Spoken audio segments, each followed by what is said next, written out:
واتبعوا ما تتلو الشياطين على ملك سليمان وما كفر سليمان ولكن الشياطين كفروا. Assalamu alaikum wa rahmatullahi wa barakatuh. Barakallahu fikum, ikhwan, que la paix, l'amour et les bénédictions d'Allah, Jalla fi'oula, soient sur vous. Qu'Allah subhanahu wa ta'ala vous garde et vous préserve de tout mal, vous et votre famille, Inch'Allah ta'ala, par la grâce d'Allah, ikhwan. J'espère que vous allez toutes et tous bien. Assalamu alaikum, ikhwan, bienvenue à toutes et à tous. Je voulais revenir sur deux, trois explications, deux, trois petits détails qui ont heurté mon sens de déduction lors de la dernière aventure, je vous cache pas. Le fait que, déjà, comme je le dis à travers l'aventure, le lieu est extrêmement calme. Quand je vous dis calme, c'est-à-dire que d'habitude, quand je rentre là-bas, j'ai tout de suite ce pressentiment de mal-être. C'est instantané. Déjà, même sur la route, avant de me rendre au lieu, je suis déjà un peu en stress. Excité parce que je peux découvrir par la grâce d'Allah, mais terrifié parce que je peux découvrir par la grâce d'Allah. Vous voyez ce que je veux dire, Erwan? Qu'Allah nous en garde, mais qu'Allah nous accorde la compréhension et la science nécessaires pour comprendre tout cela, Inch'Allah. La maison était très très calme. Et il faut savoir, c'est que depuis qu'ils m'ont vu dans le jardin, tenté. Quand j'ai ouvert la boîte et que j'ai pu consulter son contenu, Erwan, j'ai pu comprendre plusieurs choses. Déjà, le fait qu'il y ait un morceau de page dedans, c'est extrêmement chelou. Et ça explique peut-être pourquoi les pages se consumaient. Vous voyez ce que je veux dire? Question que j'avais déjà posée dans les aventures précédentes. Il y a un morceau de la page dedans. Il y a du sang, des incantations. Il y a la pièce du voyageur. Souvenez-vous, la pièce du voyageur. Le voyageur m'a donné la clé qui servait à ouvrir la boîte.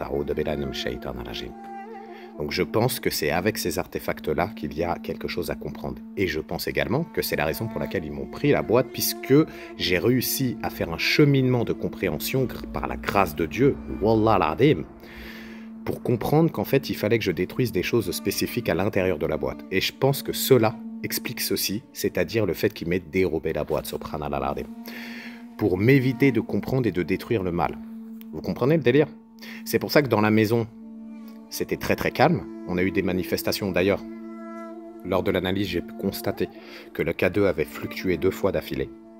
Et que, soyez attentifs, quand je me retourne de droite à gauche, on entend clairement une voix qui me dit « aide-moi ». Vous voyez ce que je veux dire? Sans vous parler des espèces de voix cheloues que j'ai pas compris avant. Par contre, la voix de la femme qu'il y a eu en bas, on aurait dit une femme assez jeune. Moi, j'ai entendu sur le moment « pourquoi tu l'as quittée ?» Et en fait, à l'analyse, j'ai entendu, elle a juste été déplacée. Donc en fait, la boîte n'a pas été prise par quelque chose de bienveillant, elle a été déplacée pour être renforcée et causer encore plus de mal. Peut-être même pour renforcer et réinvoquer Akalil, Subhanallah al-Ardim, et qu'Allah nous en garde, Wallah al-Ardim. C'est pour ça que je vais écumer les sites pour retrouver impérativement la boîte, parce que bizarrement, ils ont récupéré la boîte et le lieu que j'ai été visité, il est calme comme jamais, Erwan.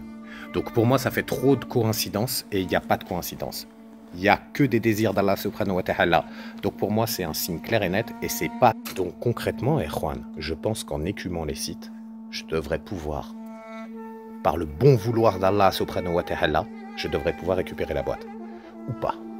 Et je vous avouerai que dans mon fort intérieur, j'ai envie d'y croire. Wallah al-Ardim. Parce que s'il garde la boîte, Akalil n'a jamais été détruit. Je ne l'ai jamais détruit. J'ai commencé de le détruire avec le voyageur. Le voyageur m'a en grande partie aidé à la destruction d'Akalil. Mais je ne l'ai pas totalement détruite. Puisque j'ai eu affaire à l'espèce de poupée chelou, là, de vaudou, je ne sais quoi. Je ne sais même pas ce que c'est ce truc-là. Et qu'Allah nous en garde. Ça, j'ai même pas envie de comprendre à quoi ça correspond ou à quoi c'est lié ou quoi. Je ne veux pas savoir. Juste, il faut que je comprenne comment détruire la boîte, et pour comprendre comment détruire la boîte, à présent, il va falloir, par la grâce d'Allah subhanahu wa ta'ala, et qu'Allah azza wa jalla azbi Allah, Allah est notre meilleur garant et notre meilleur protecteur contre eux, que Allah subhanahu wa ta'ala guide mes pas, Erwan. Parce que là, j'avoue, je suis un... Et il n'y a qu'Allah qui a la science nécessaire pour m'aider à comprendre cela, Erwan. La ilaha illallah. Donc je vais refaire tous les sites, et on verra ce qu'il y a de nouveau, ou ce qu'on peut compiler comme nouvelles informations. Et concrètement, ce qui s'est passé dans la maison, j'ai compris que dans la maison, il y avait encore des âmes qui habitaient le lieu et qui demandent à être libérées. Sinon, ça m'aurait jamais demandé d'aider. Vous voyez ce que je veux dire? La maison était habitée simplement par des entités qui ont besoin d'aide et pas des entités malveillantes. Ce sont même des entités bienveillantes parce que je vous dis, j'ai ressenti aucune pression. C'était pas du tout comme d'habitude.